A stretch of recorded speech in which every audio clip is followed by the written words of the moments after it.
From February 22nd to March 6th, the live-action adaptation of Avatar: The Last Airbender stayed in the top 5 most popular English series on Netflix, and it's been in the top 10 for 20 days. I mean, if that's not a success, I don't know what is. However, despite its success, a lot of fans are saying that the writing is poor, but they really appreciate the casting. Well, who can't appreciate it? The cast is incredible. From Aang to the cabbage vendor, we all need to appreciate them. That's why in this video, we are going to disregard the poor writing. We are here to reveal all the secrets and untold truths about the cast of Netflix's Avatar: The Last Airbender. And I promise you that you don't want to miss this. Keep watching. UNTOLD and Ryan Gosling came from the same school. During an engaging chat with BuzzFeed Celeb, the stars of Avatar were thrown a playful question. If they could pick any actor to star in a movie with, who would it be? Both Dallas Liu and Ian Ousley, without hesitation, picked Ryan Gosling. That movie. I'm hit Ryan Gosling. Oh, I mean, okay. Now, why Ryan Gosling, you might wonder? Well, besides his obvious talent and charm, there's an intriguing tidbit shared by UNTOLD that makes this choice even more fascinating. UNTOLD, with a smile, revealed a fun fact that connects her directly to Ryan Gosling. He went to my school, my high school. Fun fact. Ryan Gosling? Well, he was a child actor too, so he was only there for like a few months, you know. But Gordon Cormier initially rejected his role as Aang. On March 2nd, 2024, Gordon graced The Tonight Show with not just his presence, but also a display of his impressive martial arts skills.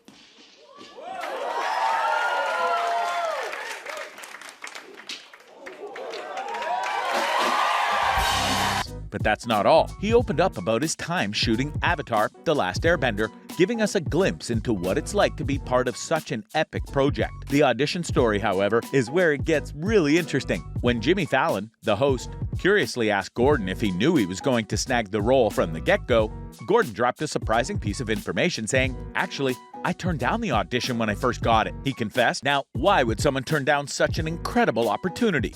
Gordon explained, "Because I was a small 11-year-old and they were looking for a 12-year-old. So I'm like, this is a big script. It's due tomorrow. There's no way I'm going to book this. I'm tiny. It's not going to happen." Gordon Cormier watched Avatar: The Last Airbender 26 times. When Jimmy inquired if Gordon had grown up watching Avatar, his response was, I mean, I haven't seen it when I was like really young, even though I'm still young, but since like the age of 12, pretty young, I watched it 26 times, so... You watched it 26 times? 26 times, not to brag, but... But the intrigue doesn't stop there, because Gordon Cormier's role as Aang was a work of destiny. In the same interview, Jimmy showed a picture of Gordon when he was 7 years old, and the rest was mind-blowing. Just wait for it yourself. Gordon Cormier revealed, You know what's crazy is I took that photo 2 minutes before I went into the interview for getting my first ever agent. So it's before you even had an agent or anything? Yeah, before that. So some people would say it's destiny, other people would say it's coincidence. I say it's coincidence, but it's a pretty awesome coincidence, right guys? Dallas Liu learned a lot of lessons while working with his castmates. During a heartwarming chat with Teen Vogue, alongside his fellow cast members from Avatar: The Last Airbender, Dallas Liu opened up about how being part of this magical world has transformed him. Not through the flames of battle, but through the sparks of friendship. When asked about the impact working on the show has had on him, Dallas shared, "Well, working on the show introduced me to these guys, and I think each one of them has sort of impacted me in a way that wouldn't have happened at all if I hadn't gotten the chance to work with them. Spending time with them, like working and like sort of going through some sort of work and struggle together really brought me super close to all of them, and we were able to like talk and laugh about it, or even just like tease each other during our bad moments. It's taught me that you can never have enough family members." And as every family has its quirks, Dallas surprised fans with a personal revelation that's as unique as Zuko's journey to redemption. Despite the sweet victories and fiery battles on screen, Dallas shared a fun fact about himself. He doesn't like chocolate. For sure. I don't like chocolate.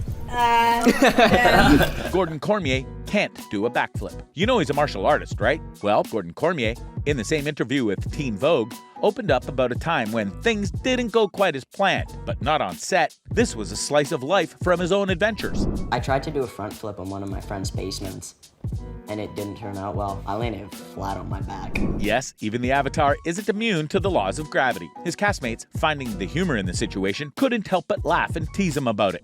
Gordon Cormier can't remember if he did martial arts and taekwondo. Gordon also shared an equally amusing story from his time on the set of Avatar, showing that the journey to mastering martial arts isn't always smooth. Getting back on The Tonight Show starring Jimmy Fallon, he recounted his early taekwondo days and how that experience led to a humorous moment during training for the show. I mean, I did taekwondo from ages like 4 to 6 or like 6 to 7 something. I can't even remember. I was way too young. I'm not gonna lie to you guys. Yeah. But we went into the boot camp. I thought I was so prepared. I'm like, I'm gonna show up. I'm gonna throw a few jabs. People are gonna be impressed.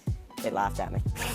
Gordon Cormier wants to be a comedian. In an interview with Today, Gordon opened up about his aspirations beyond the world of Avatar. Gordon expressed his admiration for comedy legends, saying, I've always wanted to do like an Adam Sandler style comedy. Really? Or like maybe like a Jim Carrey kind of. That's just the kind of comedy I really want to do. But it's not all elemental battles and comedic dreams for our young hero. Gordon shared a slice of reality from his time on set of Avatar: The Last Airbender, revealing one of the unexpected challenges he faced: stretching. Yes, you heard that right. Even avatars have to deal with the mundane yet crucial task of keeping limber. Gordon confessed, Stretching is so hard. Like, I can't touch my toes, so I'm with you. I can't either. I mean, I could at the time, but I haven't stretched since because like, all my trainers told me keep doing it, stay consistent, you'll get better, it'll get easier, but hasn't gotten easier, I haven't been consistent. Now, after knowing all the untold truth about the Avatar: The Last Airbender cast, let's move on to Avatar: The Last Airbender Easter eggs. 4 members of the animated show's voice cast appear in the Netflix series. First up, we have Daniel Dae Kim, the powerhouse behind Fire Lord Ozai in the live-action series. But did you know he also lent his voice to General Fong and Hiroshi Sato in the animated series? Then there's Clyde Kusatsu, our Pasang in the live-action, who also voiced several characters in the animated series. And let's not forget about George Takei, the iconic voice behind the prison rig warden in the animated series, who now terrifies us as Ko in the live-action. James C. brings a beloved cabbage merchant to life in both the animated and live-action versions, making him a fan favorite across both platforms. But it's not just a crossover of talent that has us buzzing. The love and respect for the original series are evident in every detail of the live-action adaptation. Paul Sun-Young Lee, or Uncle Iroh, couldn't contain his excitement, especially when it came to one of the show's most iconic elements, the cabbage merchant. Lee was so thrilled by the attention to detail that he even snapped a picture of the cabbage cart on set. He was tempted to share it with the world during filming, just to reassure fans, saying, "Don't worry, we got this, folks. We're doing this right. We're not just sitting here playing pinochle on the side. The attention to detail is right there, and everybody cares about it." And it's not just Lee who's feeling the love. Ian Ousley, who plays Sokka, shared his awe-inspiring moment of getting to meet James C. Imagine being able to say, my cabbage! Alongside the original cabbage merchant. Ousley recalls, getting to meet C and say, my cabbages with him was incredible. We did it so much. We got it on tape.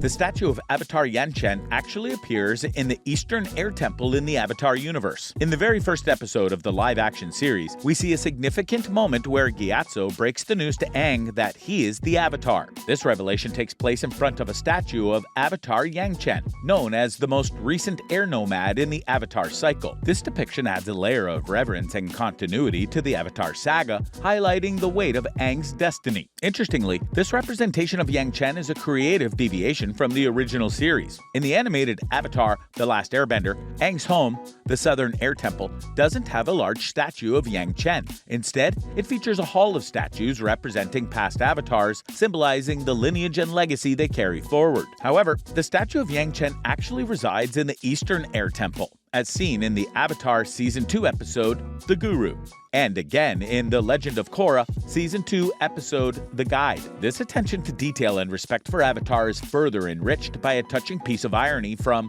The Dawn of Yanchen, a novel written by F.C. Yi, set in the Avatar universe. As Yanchen passes statues in the Northern Air Temple, she expresses a humble wish regarding her own statue, a testament to her character. "I don't need everyone staring at my giant head for eternity," she says, hoping for a modest representation in line with Avatar tradition.